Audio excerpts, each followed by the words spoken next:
Alright, so this is going to be a Chainlink update video. I want to go through and make updates on a bunch of different altcoins. I want to do some TA on them.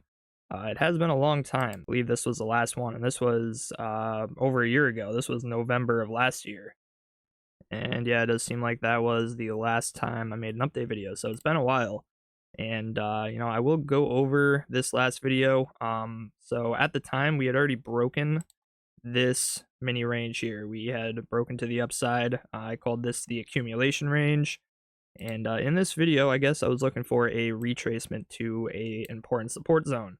And if you watched the video, I just went through and played the clip. I'm not going to do it in the video, but I was looking at a retracement into that range that we broke out of. And there were a few areas I was watching. I was watching like the wick highs of the range, maybe a resistance to support flip. And another area I was watching was the value area high point of control zone, and that had confluence with a little mini range that we formed before breaking out. And if we take a look, we did retrace to this mini range, but we did just barely front run the value area high. But that wick low did land right in that range I was looking at. So we, did get a retracement to the lowest important support zone, I think. We held that. It looks good just from that wick alone, kind of ignoring everything that happened after, because obviously we can tell that it worked. This position right here is my spot buy. I did buy some Chainlink. Once we broke above a few key resistances, we broke above the anchored VWAPs from these important highs, especially the red one, which was from the actual high before the retracement. I think that was a very important one. And we almost simultaneously broke a high time frame lower high as we broke above the anchored VWAP. So once I saw that, and I took a look at Market Cipher was backing up my bullishness, I would say. The weekly time frame money flow was moving up aggressively. And on the daily, if I line this up a little better, because it's not exactly lined up when we switch time frames, but the daily time frame was looking good as well. Money flow putting in higher highs. Momentum was beginning to put in higher highs and get above the 60 line. So yeah, I mean, I had the high time frame money flow backing me up. That on its own was good enough for me to say, all right, I think I'm going to make a spot buy here. And another thing I want to focus on in this video is kind of how I view spot buys. Some people try to spot buy based on fundamental belief, and they try to accumulate at the best possible times. I was not really buying in this zone, although in hindsight it would have been a good idea. But I just prefer to, make spot buys based on technicals and, in the same way that I would take trades, just on a higher time frame. I want my spot buys to have an entry and confirmations for those entries. I want them to have valid targets, which are based on technicals, based on resistance, and also based on my risk reward. It needs to make sense based on risk reward. And, the only thing that's really different from a trade setup is my invalidation for a spot buy. Because, if I entered this market structure break, I'm entering, the break of this anchored VWAP, showing that this right here is most likely a higher low in the overall trend, then my technical invalidation should be below this low. And maybe not like directly under it, because we know that we can technically SFP that low. But, I would be technically looking at this low as my invalidation. Now, the thing with spot buys is by the time we take out that low, we're basically already at the bear market low. We're basically at the lowest we've been in however many years. So it doesn't make a whole lot of sense for me to sell at my invalidation, even if, price is to like hover around this area for a long time. There's a good chance I could be selling around the worst possible time, and that if I would have just held it and, not sold at my invalidation, I probably would have ended up doing a lot better. That does make it kind of tricky with spot invalidations. And, I do treat it differently case by case with Chainlink. I do have some sort of fundamental belief that it will succeed. So even if it were to immediately retrace upon me buying it and start hovering around its lows for another year or so, I probably would have held it. I would have been like, all right, I bought it at a bad time, but no point in selling at a bad time as well. I might as well just hold it out and, see if it's going to get another push to the upside. Now, if I don't have any sort of fundamental belief in a shitcoin, if I think it could literally die, then maybe I would have a more literal invalidation, and maybe I wouldn't, choose such a large invalidation. Maybe I'd choose something more local. Like, all right, if this spot buy that I made right here doesn't immediately work out, if we start, for example, losing this anchored VWAP we just broke above, we start losing other key supports, maybe I would actually sell it, at a loss. And I did buy a few of those altcoins, ones that I have no idea really what they do, and that I may have a more literal invalidation with. But Chainlink really isn't one of them. I mean, I like to think that this is one that's ultimately going to succeed. It's been around, it's stood the test of time, and it's still being used regularly. It's still being talked about. People seem to have a lot of fundamental belief, and that's really based on their fundamental analysis, not mine. But I'll take their word for it. At least the stuff that I can understand and that I agree with. That doesn't mean I'm gonna believe everything everybody says about Chainlink, but you get what I mean.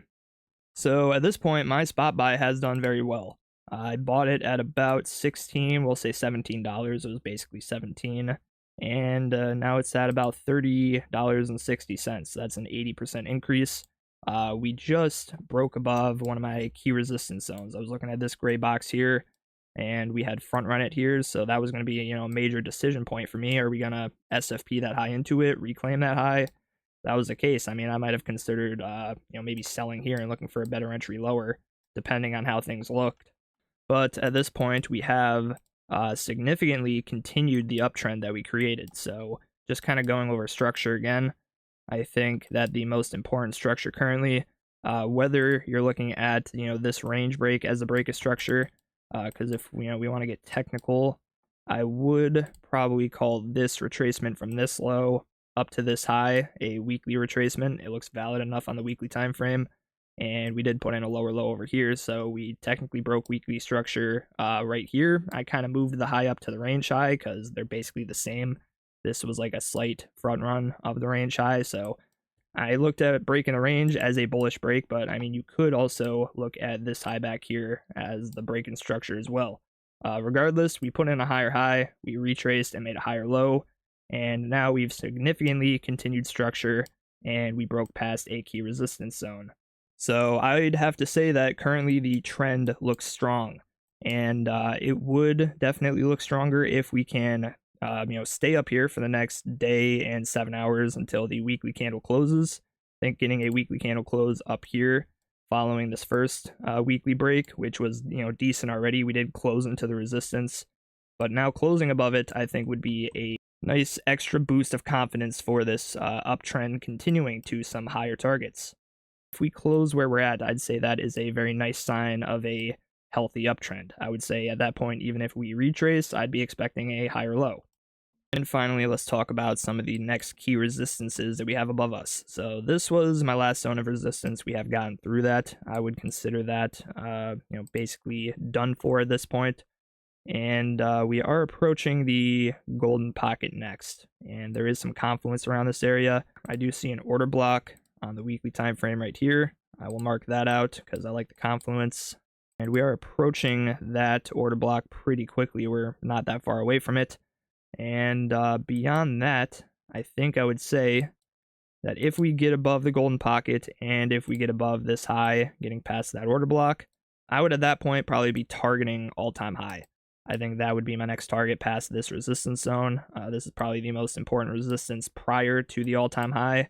There are probably temporary ones, like you could look at the 786, but I don't really see much confluence with that zone, at least not on the weekly. We are approaching the next decision point. This could be an area that we retrace from to try and make a higher low, or we could just blast straight through it. One thing that I was considering when I was making this spot buy is like, all right, yeah, I'm kind of buying like not at the best price. I could have bought a lot lower, but I wanted to buy once we got the confirmations, and I didn't really want to try and refine an entry too much because I knew that something like this is possible. You can get the confirmations, you can break above the anchored VWAPs, the lower highs in the structure, and just immediately go to the next target. And you could blast straight through it, which is what we did.